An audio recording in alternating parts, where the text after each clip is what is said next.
Você pode repetir comigo? Eu não sou mais meu. Fui resgatado pelo sangue de Cristo. Amém? Eu não sou mais meu. Você tem que ter essa mentalidade. Você foi resgatado pelo sangue de Cristo. Você vai entender por que você não é mais seu. Efésios capítulo 1, versículo 7. Em quem temos a redenção pelo seu sangue, a remissão das ofensas segundo a riqueza da sua graça. Essa palavra redimir, ela significa comprar os direitos. O termo bíblico significa comprar os direitos. Quando eu compro os direitos de alguma coisa, eu tomo posse daquela coisa. Então, Cristo, Ele nos redimiu pelo seu sangue. Ou seja, Ele comprou todos os direitos que Satanás tinha por causa do meu e do teu pecado. Pelo sangue de Jesus, nós temos a redenção. Ou seja, fomos comprados pela sua graça, segundo a riqueza da sua graça. O termo era usado mais específico para a compra de um escravo. No Império Romano havia muitos escravos, então esse termo de remir ou de redenção era usado mais nessa transição da compra de um escravo. Quando nós aprendemos pela palavra do Senhor que nós fomos remidos da nossa condição de escravos, nós fomos comprados, nós tínhamos todos os direitos que era nosso, foram comprados por Cristo. Isso arremete ao fato de nós sermos escravos. E a Bíblia vai deixar bem claro que nós éramos escravos do pecado. Metaforicamente falando, Gálatas, ele vai ensinar mais precisamente o que nós estamos falando dessa questão da remissão e da redenção, quando lá em Gálatas capítulo 3, versículo 13 diz assim: Cristo nos resgatou da maldição da lei, fazendo-se maldição por nós, porque está escrito: maldito todo aquele que for pendurado no madeiro. Gálatas capítulo 4, versículo 4 e 5 diz assim: mas vindo a plenitude dos tempos, Deus enviou seu Filho nascido de mulher, nascido sob a lei, para remir, para comprar os direitos, os que estavam debaixo da lei. Qual o objetivo? A fim de receber a adoção de filho. O que nós aprendemos aqui, queridos, é que o plano da redenção, o plano do resgate da vida humana de volta para Deus, ele foi traçado no Jardim do Éden, depois da queda do homem. Quando o homem cedeu ao pecado, abriu-se-lhe os olhos e eles viram que estavam nus. Agora, o pecado, ele traz essa culpa sobre nossas vidas, é exposto às nossas vergonhas. Automaticamente, Adão e Eva foram preparar alguma coisa para eles se cobrirem. E o que eles prepararam, eles pegaram folha de figueiras, costuraram e fizeram uma roupa para eles. Mas quando nós tentamos cobrir os nossos pecados, não adianta mais, porque as folhas de figueira eram secadas com o sol, e logo elas já não funcionavam mais para cobrir a nudez de Adão e Eva. Mas ali no jardim, a Bíblia diz que Deus, ele sacrificou um animal. Pela primeira vez, um sangue teve que ser derramado. O sangue foi derramado para cobrir a vergonha daquele que pecou. Então a pele daquele animal que Deus sacrificou cobriu então a vergonha de Adão e de Eva. Nós não estamos falando em específico a nudez física, nós estamos falando de uma nudez espiritual, de uma nudez pecaminosa. que traz vergonha à vida do ser humano. A culpa dos nossos pecados que atrapalha com as nossas vidas, que esmaga com o nosso ser, que está sempre dentro de nós. Isso é um fardo que muitas pessoas levam. Mas naquele dia, quando Deus sacrifica aquele animal, Ele já estava fazendo um ato profético da vinda de Jesus para resgatar a humanidade. Quando João, lá no Rio Jordão, ele vê Jesus se aproximando dele para ser batizado, ele diz a seguinte palavra: eis o Cordeiro de Deus que tira o pecado do mundo. Ele associa Jesus como um cordeiro, como um animal que seria sacrificado para cobrir a vergonha da humanidade. Esse cordeiro era o Filho de Deus, Jesus Cristo, cumprindo assim então essa profecia, esse ato profético que Deus fez no Jardim do Éden, sacrificando aquele animal para cobrir a vergonha de Adão e de Eva. Nós estávamos sob a lei, debaixo da lei, uma lei severa. Se você estudar o começo da Bíblia, a Torá, que é os primeiros 5 livros da Bíblia, você vai ver que a lei é uma lei severa, é uma lei que não tem piedade. O homem tinha que praticar a lei ao pé da letra para poder receber alguma gratificação de Deus. Então, essa lei é como se fosse uma maldição na vida do homem. O homem só poderia ter um relacionamento com Deus se ele praticasse tintim por tintim da lei.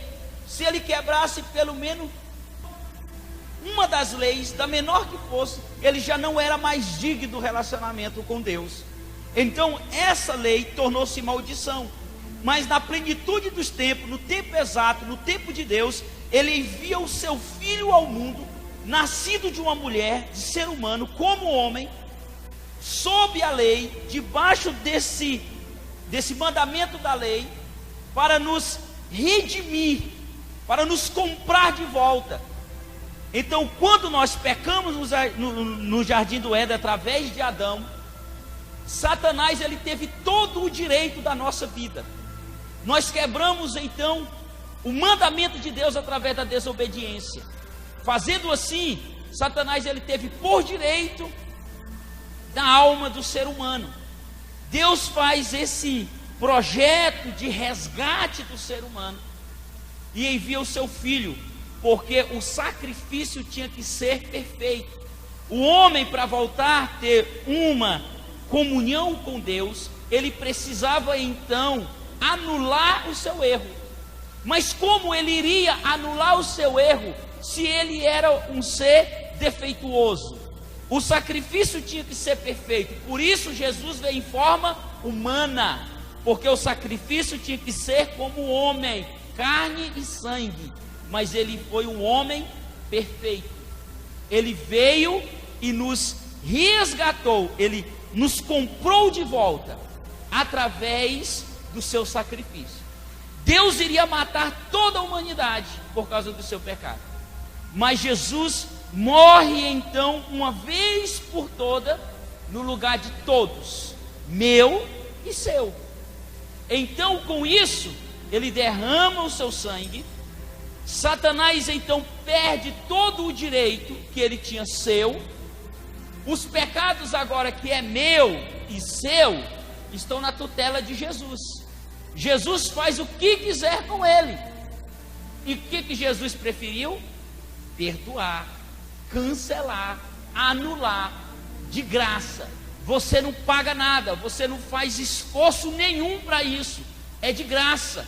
Ele anula os teus pecados de graça, gratuitamente. Ele olha para você e diz: não, você não tem mais pecado, você não tem dívida nenhuma. É como se o banco olhasse para você e falasse: não, eu gosto de você, eu amo você, a sua dívida está perdoada. É como se os credores olhassem para você e falassem assim: não, você não me deve mais nada, está tranquilo. Não, mas o que eu posso fazer para te pagar? Nada. Não, eu vou limpar o quintal da sua casa. Não, eu dou o meu carro. Não, é de graça, está perdoado, você já não me deve nada. Assim foi o que Jesus fez pelas nossas vidas. Então essa palavra redimir é comprar os direitos de volta.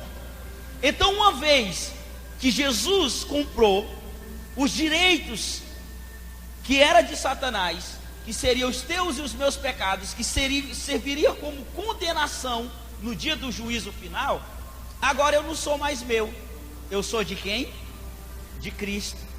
Ele é o meu resgatador, Ele me comprou com alto preço, a sua vida, o seu sangue. Redimir, ela está relacionada a resgate. Vamos ver o que Jesus nos disse lá em Mateus 20, 28. Ele diz assim: bem como o Filho do Homem não veio para ser servido, mas veio para quê, gente? Presta atenção no que nós estamos explicando, não durma não. Bem como o Filho do Homem não veio para ser servido, mas para servir e para dar a sua vida em resgate de muito. O Filho do Homem veio a essa terra não para ter glória humana, não para ter exaltação dos homens. O Filho do Homem, ele veio a essa terra com um objetivo: servir as suas criaturas e dar a sua vida em resgate, em remissão de cada um.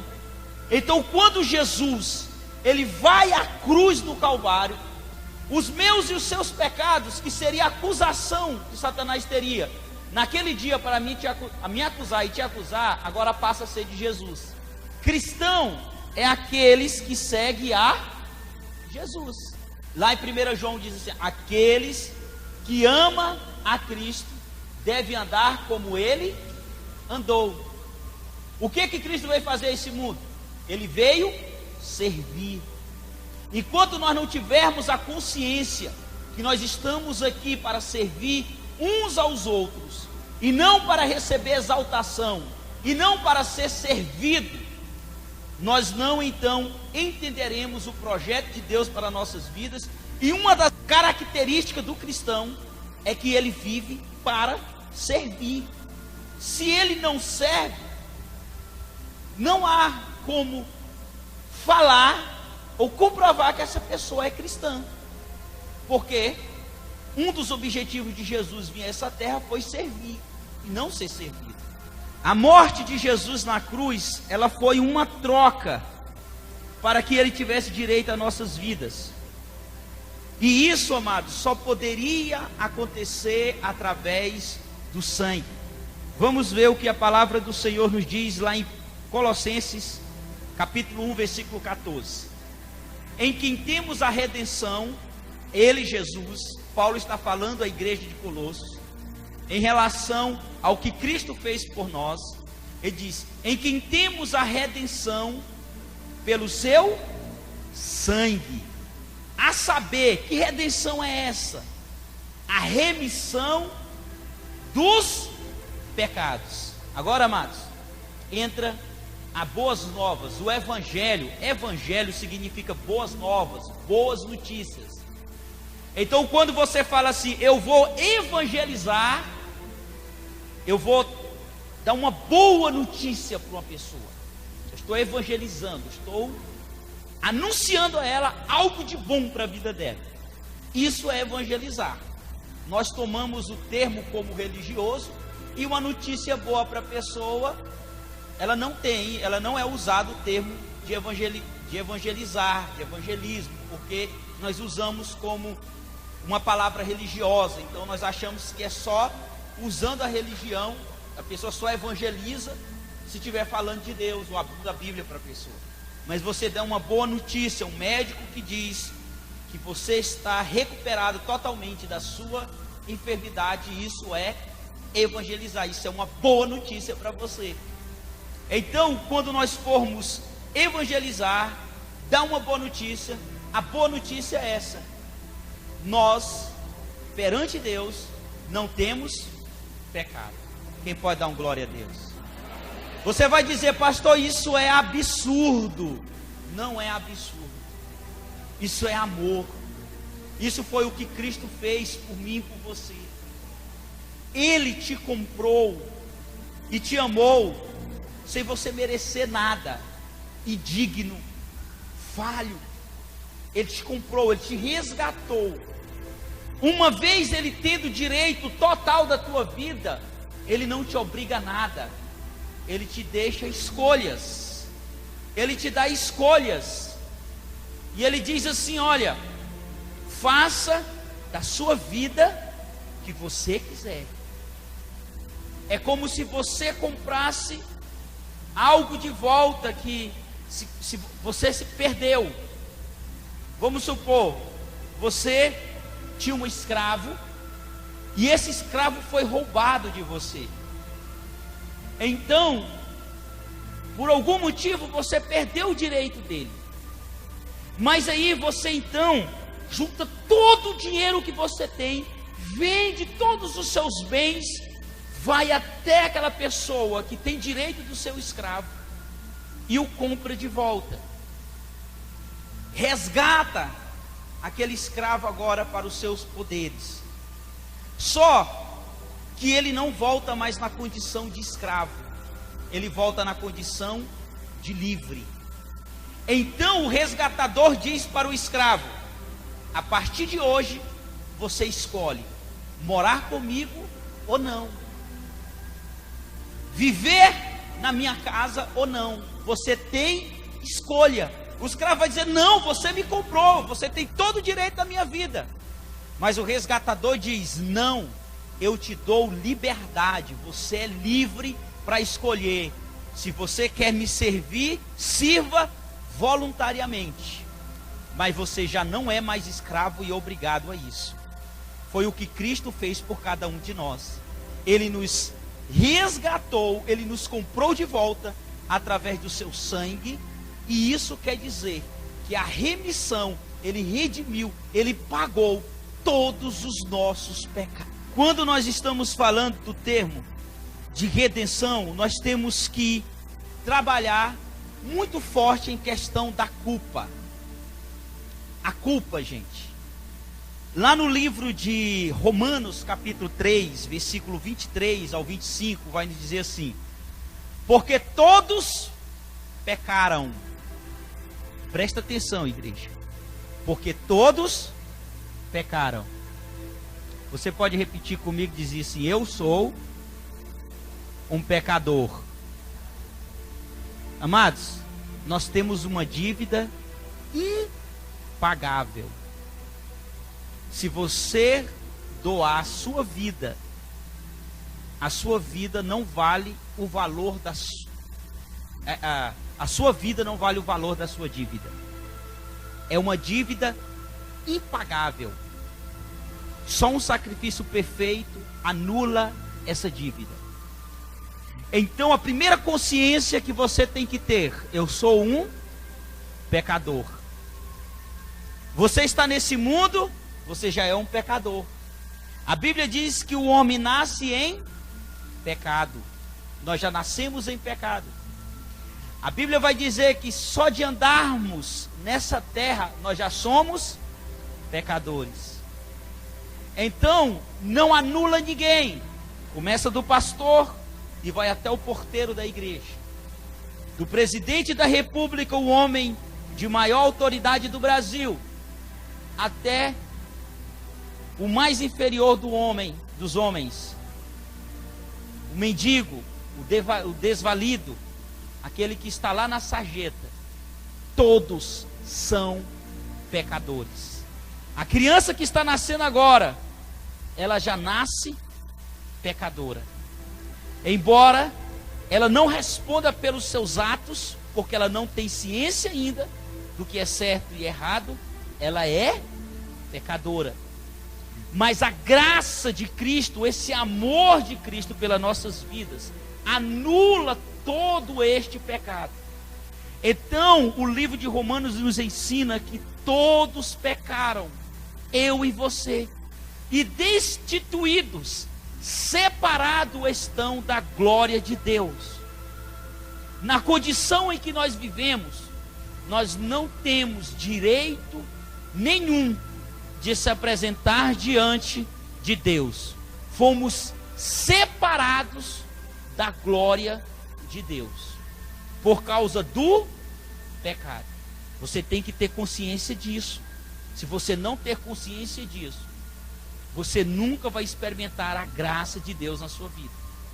Sendo justificados, o ato de justificação, nós iremos falar na outra ceia do mês que vem. Nós estamos falando de redenção hoje. Justificação vai ser depois. Amém? Sendo justificados gratuitamente pela sua graça, pela redenção, pelo direito de Cristo de ter te comprado de volta, a redenção que há em Cristo Jesus, o qual Deus propôs para propiciação pela fé no seu sangue, para demonstrar a sua justiça pela remissão dos pecados dantes cometidos, sob a paciência de Deus. Presta atenção. Nós fomos justificados pela graça de Deus, por uma redenção que nós só encontramos em Cristo Jesus. Essa redenção, ela veio por meio do sangue de Jesus, que foi derramado na cruz, como um animal que foi morto para cobrir a nossa vergonha. Todos pecaram, todos têm vergonha.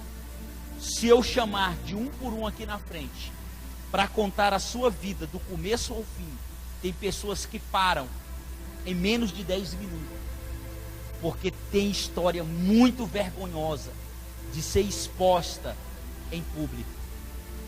Tem ou não tem, igreja? Você tem coragem de contar tudo o que aconteceu na sua vida, que você fez e fizeram com você, publicamente, sem vergonha? Eu acho que não há possibilidade, porque nós carregamos esse legado de pecado, de vergonha e de culpa dentro de nós. Essa culpa nos separa de Deus. A culpa que Adão e Eva tiveram quando eles provaram do fruto proibido, e eles reconheceram que eles estavam nus e ficaram envergonhados de Deus e tentaram se esconder de Deus, é a mesma atitude que nós temos hoje. Nós se achamos indignos de estar na casa de Deus pelas nossas atitudes. Nós nos achamos indignos de cear pelas nossas atitudes. Nós temos vergonha de confessar o nosso pecado para Deus e falar o nome deles. Senhor, eu sou um prostituto. Senhor, eu sou viciado em pornografia. Senhor, eu sou um mentiroso. Senhor, eu sou um defraudador. Essas palavras é difícil de sair da nossa boca em confissão. Nós temos vergonha de assumir quem somos de verdade. E essa é a culpa e a estratégia que Satanás mantém as pessoas presas ainda no mundo do pecado. Mas uma coisa você tem que ter ciência: o pecado que você cometeu hoje, Cristo já não lembra amanhã, mas nós lembramos, e nós levamos a culpa. Nós não deixamos na cruz de Cristo, nós carregamos a culpa. Quantas mães eu aconselhei com peso na consciência por causa de um aborto, não consegue se perdoar, se acham indignas porque cometeram essa fatalidade, se arrependeram e se martirizam até hoje porque não conseguem se perdoar. Isso chama-se culpa. E tentam então fazer roupa de figueira, se esconde atrás de uma vida que não é sua. Alguns se escondem atrás de diplomas, outros atrás de uma vida bem socialmente, outros atrás correm atrás de ser autoridades para se esconder de quem é. Outros vai para as drogas, bebedices, outros se entregam de uma vez à marginalidade, à decadência humana, se tornam mendigos. São pessoas que tentam resolver seu problema da sua própria forma, mas não assumem quem são para receber a cobertura de uma pele de um animal incorruptível, que não vai se corromper, que não vai se rasgar, que não vai ser consumida com o calor do sol e da chuva. O precioso sangue de Jesus que nos cobre. Nós temos medo de chegar diante de Deus, porque nós temos uma visão de Deus severo, de Deus que vai nos punir, de Deus que, se eu não der o dízimo, Ele vai mandar uns demônios chamados devorador e vai acabar com minhas finanças. Nós temos medo de um Deus que, se eu quebrar a corrente de oração, Ele vai me dar uma chicotada. Nós desconhecemos aquele que nos abraça, aquele que quer que você seja dizimista voluntariamente, com alegria de coração, porque você vê a obra crescendo, porque você faz parte dela e você quer que ela cresça. Você que foi resgatado por esse sangue e você quer dar essa boa notícia às outras pessoas, e você faz a obra de Deus voluntariamente, com o coração alegre, não porque Deus vai meter uma cajadada e a sua família vai morrer e o seu esposo vai dar um piripaque e as coisas vão continuar ruins. Não, gente, não é isso. Isso é a culpa que está dentro do nosso coração, e nós tentamos fazer alguma coisa para Deus. Aí eu tenho que ir na igreja, porque já faz dias que eu não vou na igreja. Aí a consciência começa a pesar, e você já pensa que Deus não está nem aí mais contigo. Mas não é assim que nós temos que agir. A nossa adoração, ela é espírito, ela é em verdade. Ela tem que ser um voluntarismo em adoração a Deus, em saber que Ele nos ama, e é porque Ele nos ama que nós o servimos, não por causa do chicote, mas por causa do amor que nós o servimos. Sabe, aquele negócio de dizer assim: olha, eu não vou estacionar aqui porque eu vou ser multado. Se não existisse multa, eu estacionaria. Está entendendo? Não, eu não vou estacionar aqui porque é a vaga de um idoso, e se ele chegar aqui, ele tem que ter prioridade. É um deficiente físico, ele tem que ter prioridade. Não é com medo da multa que eu vou fazer isso, mas é pela consciência daquilo que se serve à vaga. Então eu adoro Deus não por causa do inferno, que eu vou ser lançado no inferno se eu não adorar.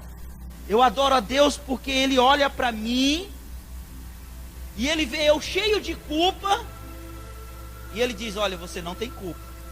Você não tem culpa. Eu já te comprei. Todos os seus pecados é meu, e eu não quero nenhum deles. Estou apagando e jogando fora. É isso que Ele fez. Ele propôs uma propiciação, que é uma oferta perfeita a Deus. E essa oferta foi aceita diante de Deus. E ela nos redimiu pela sua justiça. Agora, qual é a justiça de Deus? Qual é a justiça de Deus? A justiça de Deus, ela se dá no fato da seguinte forma. Eu gostaria que você entendesse isso. A justiça de Deus, ela se dá no fato de Ele nos ver, e Ele percebe que nós não temos condição nenhuma de se aproximar a dele, por mais que nós nos esforçamos. Então Ele manda o seu Filho em oferta, em preço, em troca por nós. Jesus então cumpre e obedece a Deus tudo isso, morrendo na cruz, em forma de maldição, porque aquele que era pendurado no madeiro era amaldiçoado, simbolizando que toda a minha maldição e a sua foi pregada juntamente com ele. Mas se a história acabasse aí com um crucificado qualquer, todos nós estávamos perdidos.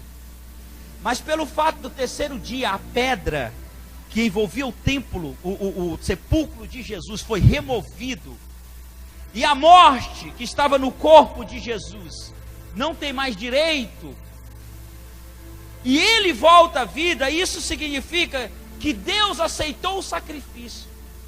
O sacrifício foi perfeito. Ele aceita o sacrifício. Jesus é ressuscitado. Então Jesus se torna a justiça de Deus para nossas vidas. Aquilo que eu e você não tivemos condições de fazer, Ele fez.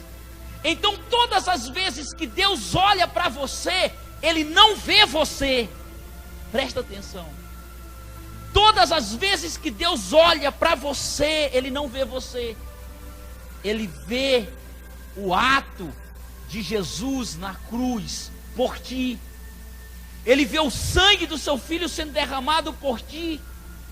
Por isso, Ele não te condena pelos teus pecados. Simplesmente Ele te ama porque Ele aceitou o sacrifício de Jesus. Isso é a justiça de Deus. Agora, Ele não vai nos condenar pelos pecados antes cometidos. Ah, pastor, estou conhecendo a Jesus hoje. Você é condenado pelos meus pecados? Não. Pela paciência de Deus, Ele suportou o seu pecado. Ele foi paciente. Simplesmente. Ele não vê aquilo que nós nos tornamos, que nós não éramos assim, nós não fomos criados assim, nós fomos criados à imagem e semelhança de Deus. Não era para ter ódio, rancor, raiva, ressentimento no coração humano, porque essas coisas não habitam no coração de Deus.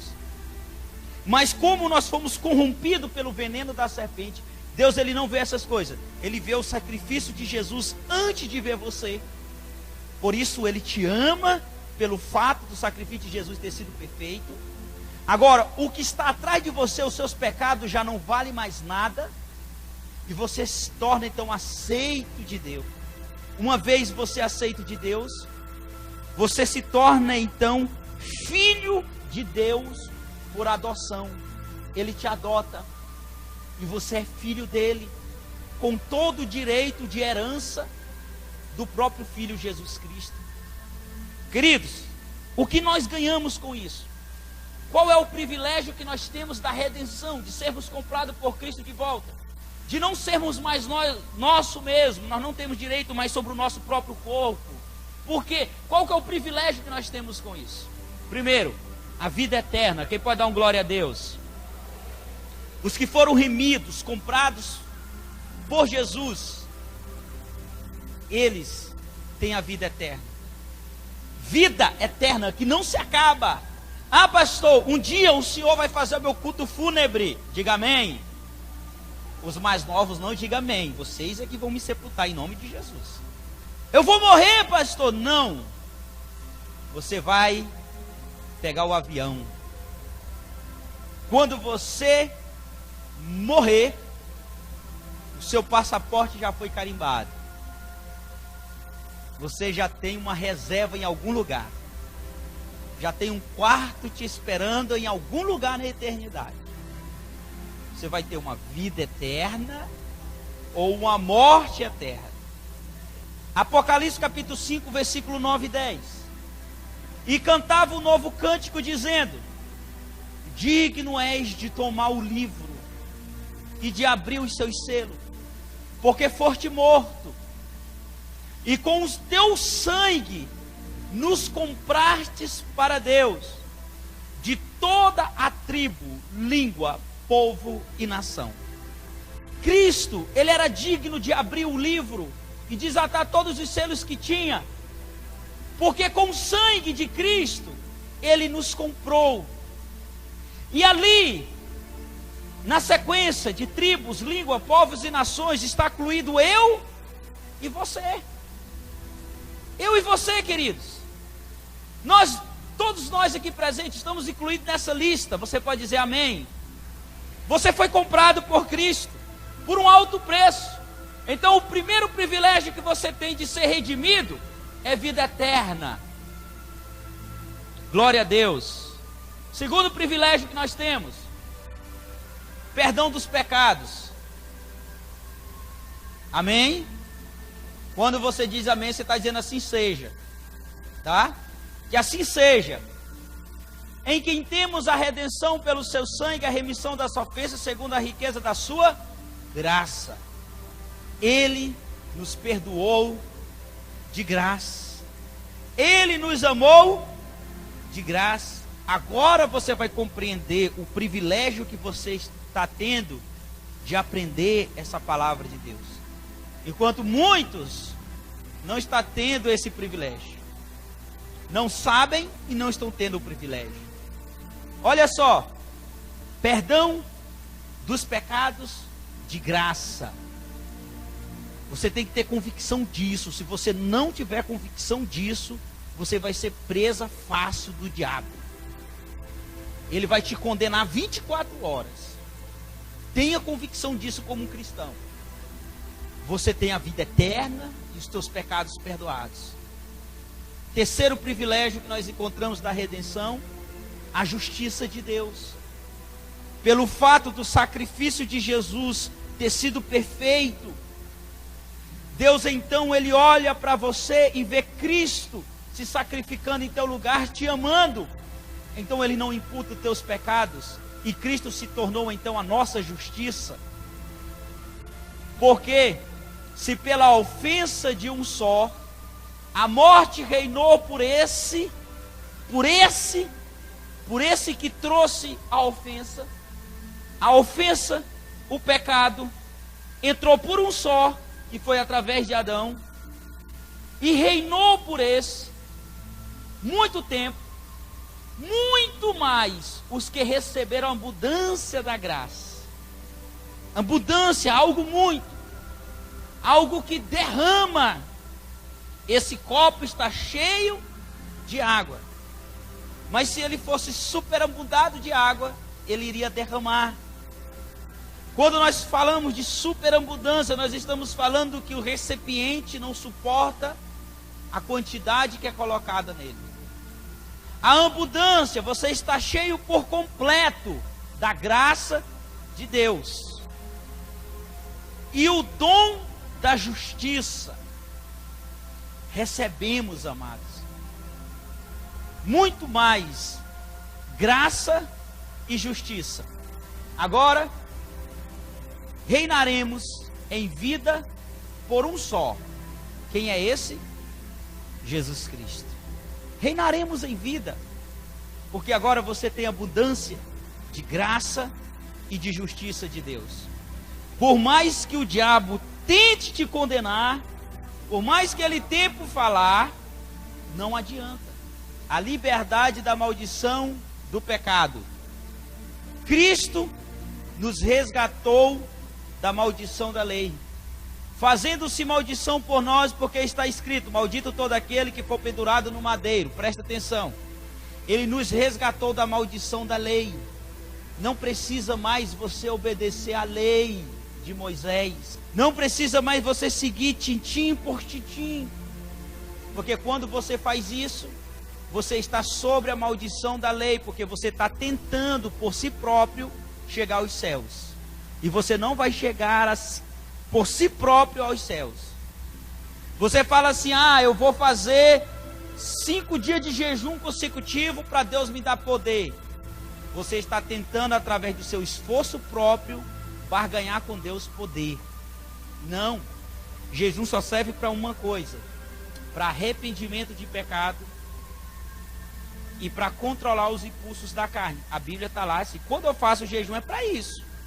Eu já faço nessa ideia. Você dá vontade de comer, você diz: não como, controlou a carne. E quando você jejuma, você pede: Deus, traga-me noção dos meus pecados, porque às vezes o coração é tão sujo que você pensa que está perfeito e não está. Só o jejum te mostra o quanto você é pecador. Se você faz o jejum de outra forma, não adianta. Por que Jesus disse que tem certo tipo de casta que só sai com jejum e oração? As pessoas acham que o jejum te dá um poder extra, mas não. Porque quando você chega perante uma pessoa que está endemoniada, e você reconhece que você é pior do que aquela pessoa que está recebendo o demônio, a sua confiança está apenas no nome de Jesus. É o poder do nome de Jesus que expulsa o demônio, não é os seus feitos de justiça, é o nome de Jesus. Então você diz: sai em nome de Jesus, sem nenhuma garantia que você é justo e santo, e o demônio sai. Amém, igreja? Esse é um dos privilégios que nós temos de receber a remissão dos nossos pecados. E último, nós temos que a paz com Deus. Agora nós temos paz com Deus. Olha o que ele diz: e que havendo ele feito a paz pelo sangue da sua cruz, por meio dele reconciliasse consigo mesmo todas as coisas, tanto que estão na terra como que estão nos céus. Você está onde hoje? Na terra. Se você está na terra, você foi reconciliado com Deus por meio da redenção em Cristo. Hoje nós temos paz pelo sangue da cruz. Sabe aquela paz que você tem de chegar diante de Deus, orar, confessar seus pecados, entregar sua vida diante dele, falar que você não tem condição nenhuma e que o pecado é mais forte do que você, e que você entrega a sua vida diante dele, e você sai dali na convicção que ele te ama? Isso é ter paz com Deus, e não guerra com Deus. Eu te dou tanto, e o Senhor então me dá tanto. Vamos fazer uma guerra, vamos ver se o Senhor faz isso, vamos fazer essa troca. Não, queridos, presta atenção, o que Deus tem para te dar é teu, em nome de Jesus. Ele vigia teus passos, Ele te ama. O Senhor corrige o filho que ama, corrige o filho que ama. O Senhor vem e nos disciplina em vez em quando, sim, mas é uma disciplina correta, não é uma disciplina para o mal, não é uma disciplina para a destruição tua. É como uma mãe e um pai que corrige o filho, não para ver o destruído, mas porque o ama de todo o coração. Esse é o amor do nosso Deus. Então você compreende que você não é mais seu, você é de Cristo. Ele pagou um grande preço pela sua vida.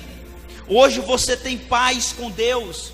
Você foi resgatado do pecado, você tem a vida eterna, você tem os pecados perdoados, você tem a justiça de Cristo na tua vida. Por isso, você não é mais seu, você pertence a Jesus Cristo de Nazaré. Como se dá isso? Isso se dá por meio da palavra. Eu ouço a palavra,